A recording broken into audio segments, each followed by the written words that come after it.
Agenda Mexicana en Francia. Un espacio más para la promoción y difusión del quehacer mexicano en Francia. Una ventana de la actualidad de nuestro país y un lugar más para recibir cada semana a los actores de la actualidad mexicana. Agenda Mexicana en Francia.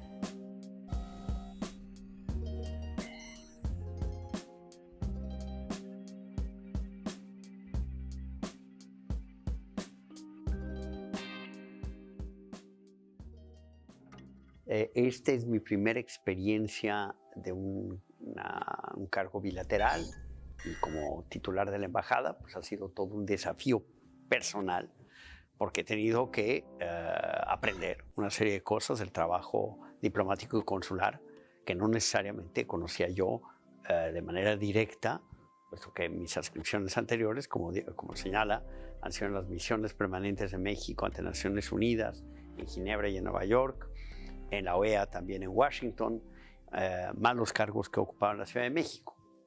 Desde un punto de vista de la relación entre Francia y México, yo diría que cuando llegué en 2016, la relación había sido reencauzada, relanzada en muchos sentidos. Andando el tiempo he descubierto otros retos. Y un reto muy importante con el cambio de gobierno en 2017 en Francia, es lograr que Francia mantenga interés en la relación con México y con América Latina en general.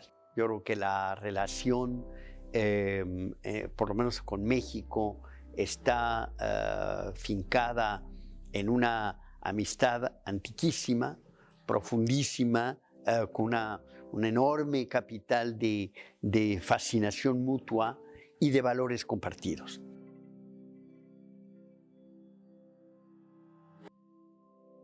La cultura, que incluye todo lo que acabo de decir, cooperación educativa, universitaria, científica, todo eso lo englobo en el ámbito de la cultura, no es un elemento más de la relación, es realmente el fundamento de la relación. Como dije al inicio, una fascinación mutua entre las dos sociedades que se nutre no solo de historia compartida en varios episodios de estos 2 siglos prácticamente, ha habido historia compartida, yo diría sobre todo a partir de 1945, la relación se ha diversificado y ha alcanzado también un enorme grado de cooperación en los foros multilaterales en los que trabajamos, pues como diría el general de Gaulle, mano en la mano, en torno a temas en donde tenemos la misma visión, el mismo diagnóstico, frente a los cuales compartimos los mismos valores, la defensa de la democracia, de los derechos humanos, del desarrollo sostenible, la lucha contra el cambio climático de manera más reciente, en fin. Hay un trabajo cotidiano entre Francia y México en los foros multilaterales que también nutre el diálogo político, pero todo esto no se podría dar si no tuviésemos como fundamento la cooperación cultural en el sentido amplio, que abarca muchísimas cosas y donde vemos una gran presencia de Francia en México y una gran presencia de México en Francia.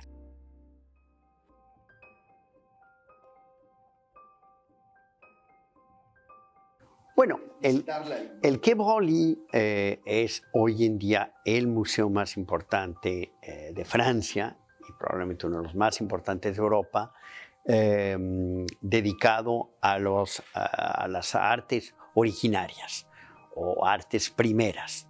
Y tiene pues un énfasis muy importante en las culturas precolombinas. También tiene mucho de arte africano y de arte de Oceanía, pero la parte precolombina y la parte mexicana es muy importante. Entonces, este museo ha querido desarrollar una cooperación muy intensa con México, que dio lugar primero a la exposición de Teotihuacán, la ciudad de los dioses, y luego la exposición de los mayas, revelaciones de un tiempo sin fin. Y apenas llegué yo, mi primer acto oficial fue precisamente en el Quai Branly, en la presentación de un libro que constituía la tesis de maestría de un gran arqueólogo francés que había trabajado en México, que había trabajado, es el primer director del Centro de Estudios Mexicanos y Mesoamericanos, el CEMCA, y la presentación de este libro, que además era sobre los voladores de Papantla, me dio lugar de empezar a tener contactos de muy buen nivel con el Quai Branly, y muy poco tiempo después se me planteó la idea de tener una exposición sobre los olmecas. ¿Por qué? Porque habiendo tenido la de Teotihuacán y la de los mayas, y tomando en consideración que de lejos la civilización olmeca es la menos conocida en Europa, y con el ánimo de explicarle al público francés que no se podrían entender las otras dos civilizaciones, la teotihuacana y la maya, sin entender primero su origen, que es la civilización olmeca. Entonces, y las demás culturas del Golfo, no es nada más la olmeca. Entonces, bueno, pues este proyecto empezó a ser discutido con el Quai Branly, con el Instituto Nacional de Antropología e Historia, desde 2016, y finalmente vio la luz. Estas cosas toman siempre mucho tiempo, pero hay ya una cooperación perfectamente aceitada, diría yo, entre las dos instituciones, y obviamente estas exposiciones tienen siempre mucho público, una enorme cantidad de artículos en la prensa y en los medios en general. En fin, es para la Embajada de México un momento muy importante de la promoción de la cultura mexicana en Francia.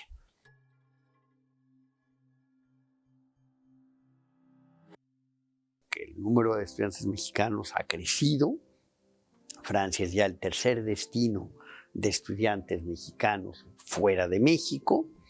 Yo diría que ni siquiera el anuncio de que iban a aumentar las colegiaturas en las universidades para estudiantes que no son de la Unión Europea, ni siquiera eso tuvo impacto. Bueno, luego finalmente esa medida dieron marcha atrás, afortunadamente, pero ni eso impactó en las inscripciones que teníamos para el año pasado, ni en la llegada de los... Además llegaron mexicanos, a pesar de que las universidades se mantuvieron cerradas y se mantienen cerradas todavía, salvo en primer año de facultad, que ya empiezan a abrir, los estudiantes mexicanos vinieron. Entonces eso, y además están muy bien repartidos en el territorio, no están solo en París, están en Lyon, en Lille, en Toulouse, en Grenoble. Y esto, desde luego, es un trabajo conjunto de Francia y de México, porque también el número de estudiantes franceses que van a México también ha aumentado. México ya es el primer destino en América Latina de estudiantes franceses.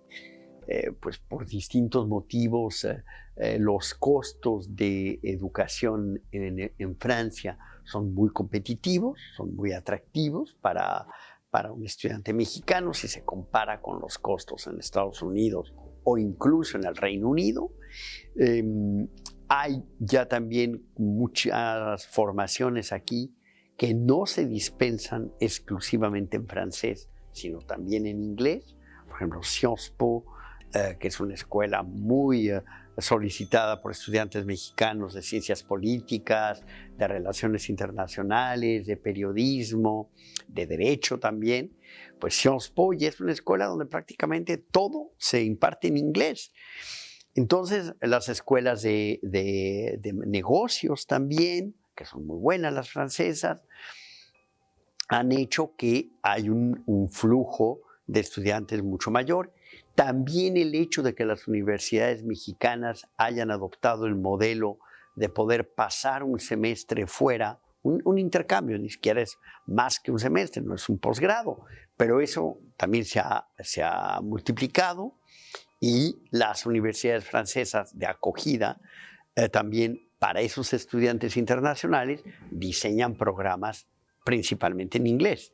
Entonces, eso es muy promisorio, y en sentido opuesto también por el interés creciente que tiene México Hemos también desarrollado un programa nuevo, relativamente nuevo, tiene 5 o 6 años, de intercambio entre estudiantes de preparatoria de liceos franceses y de preparatorias de la UNAM, para pasar un mes, es solo un mes, pero un mes a los 18 años puede despertar un interés increíble y ser una experiencia más de inmersión total, porque viven en familias de acogida en ambos lugares, en fin, un programa muy, muy bonito que hemos logrado desarrollar con el apoyo de la UNAM y que ha dado muy buenos resultados.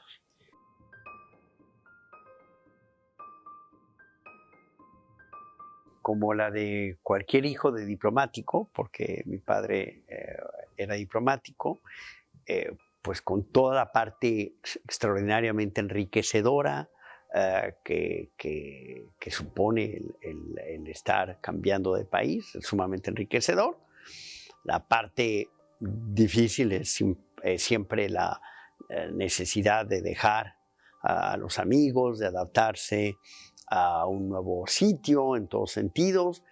Creo que en mi caso me ayudó mucho en ese proceso de adaptación constante que mis padres hubiesen decidido meterme a la escuela francesa, que tiene la virtud de que hay una escuela francesa prácticamente en cualquier lugar del mundo, con los mismos programas, los mismos libros.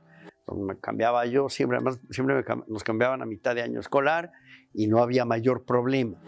Griego lo he perdido muchísimo.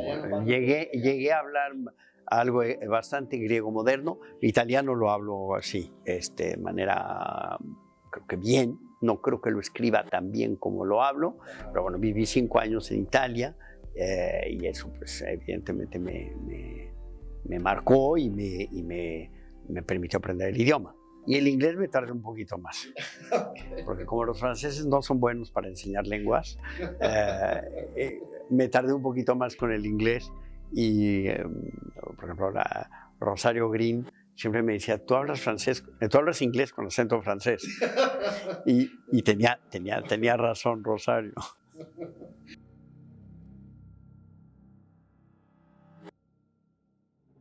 La primera vez no se usaba como ahora la limpieza de fachadas de los edificios, el ravalement.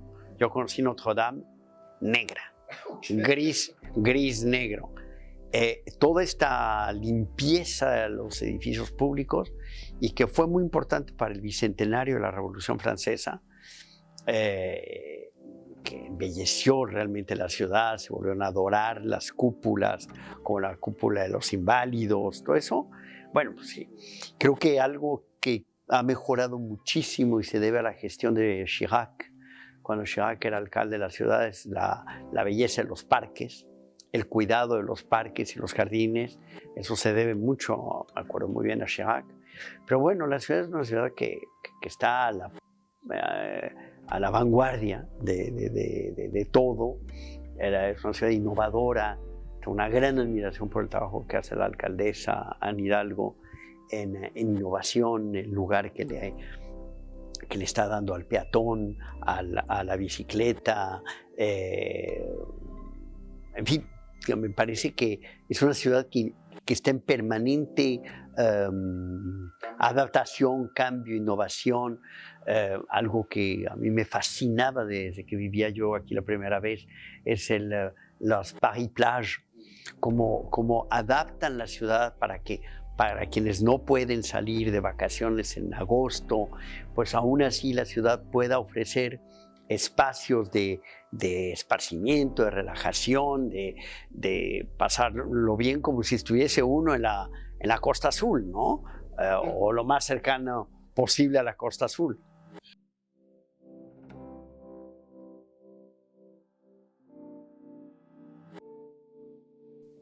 Bueno, mire, mucho es por ósmosis o simplemente porque lo viví en casa. Siempre me interesó mucho el trabajo de mi padre. En una familia de diplomáticos lo que yo he observado es que hay quienes les gusta y quienes de plano no les gusta, pero no hay término medio. O hay un rechazo total o hay una aceptación total. En mi caso fue la aceptación total, pero no fue una decisión que tomara yo desde siempre. Pasé por varias etapas, pero bueno, estudié Derecho, Ciencias Políticas, Relaciones Internacionales. Pues era un poco el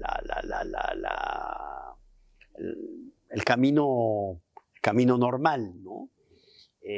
Luego me di cuenta que era importante también conocer mejor mi país. Y durante un tiempo me salí de la Secretaría de Relaciones Exteriores y fui abogado litigante en la Ciudad de México para conocer más de México y hacer vínculos que obviamente con tanto cambio de país no es fácil. Yo creo que algo que es difícil es a veces no tener el sentido de pertenencia a una generación. Yo conozco mucha gente para quien la generación del colegio, la generación de la universidad es toda no solo una red de contactos, pero su vida social, personal, se nutre también de la pertenencia a una generación. Yo no tuve esa suerte por estar cambiando de país. Entonces tenía que retomar un poco contacto con mi país. Tuve la fortuna de casarme con mexicana y eso también me ayudó muchísimo para aterrizar mejor, digamos.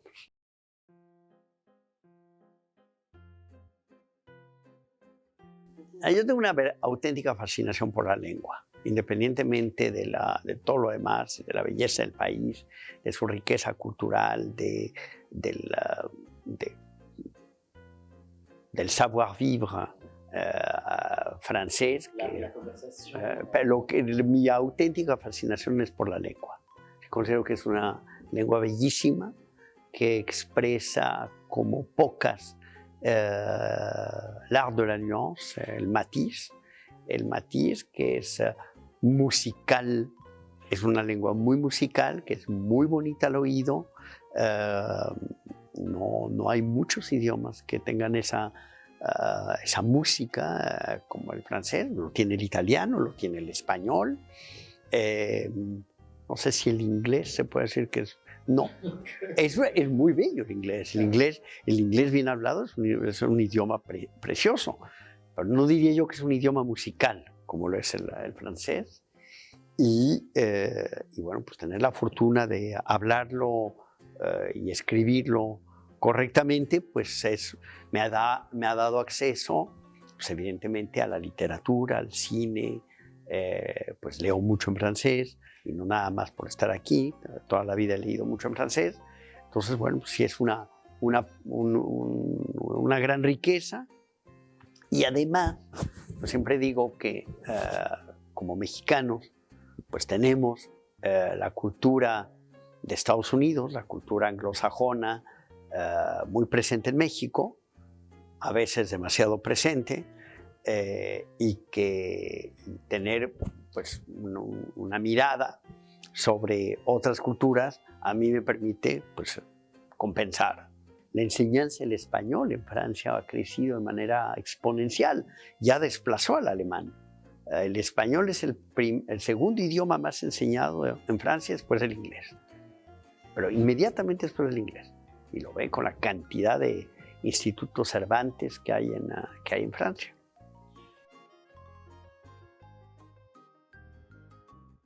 Muy sencillo. Yo quise ser actor antes que ser diplomático y finalmente no lo hice, pero menos mal, mi hija mayor sí es actriz, está empezando a irle muy bien. Yo tuve, gracias a los programas de literatura de la enseñanza francesa, desde primero de secundaria, acceso a los grandes autores del teatro francés. Corneille, Racine, Molière, que era a lo largo de la escolaridad uno pasaba por lo menos 3 o 4 obras importantes de cada uno de estos autores. Y luego descubrí pues otros autores, los del siglo XIX, Alfred de Musset, Labiche, por por solo tomar dos ejemplos.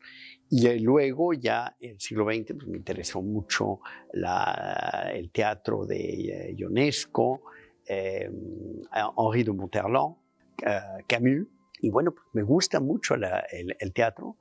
Yo quisiera que también en México hay mucho teatro y el teatro va bien en México y hay mucho teatro contemporáneo y teatro experimental.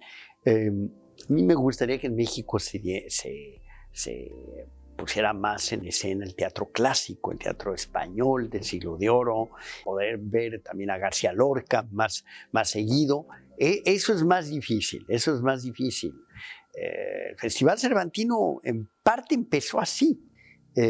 Ahora se ha diversificado, el Festival Cervantino ya tiene muchísimas otras expresiones, pero bueno, a mí es algo que me ha gustado mucho y que asocio mucho a mi trabajo, porque creo que al final de cuentas un diplomático actúa mucho, uno tiene que echar mano de muchos recursos, incluso teatrales, hay que improvisar mucho, no solo es la lectura de las instrucciones que mandaron de Capital, en ocasiones hay que improvisar. Y si uno tiene capacidad de improvisación, gracias también al teatro, pues es un valor agregado en este trabajo.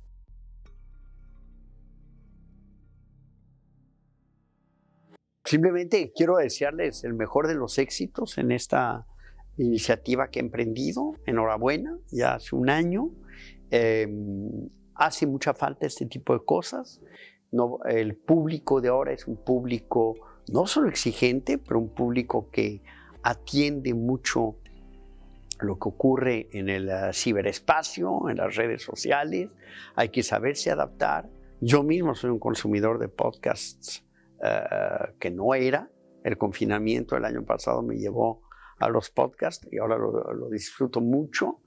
Entonces, qué bueno que este sea una herramienta más para que se hable de México y proyectemos lo mejor de nosotros en un país que es muy exigente y que no se conforma con cualquier expresión cultural. Y tenemos que estar a la altura de un público realmente muy exigente.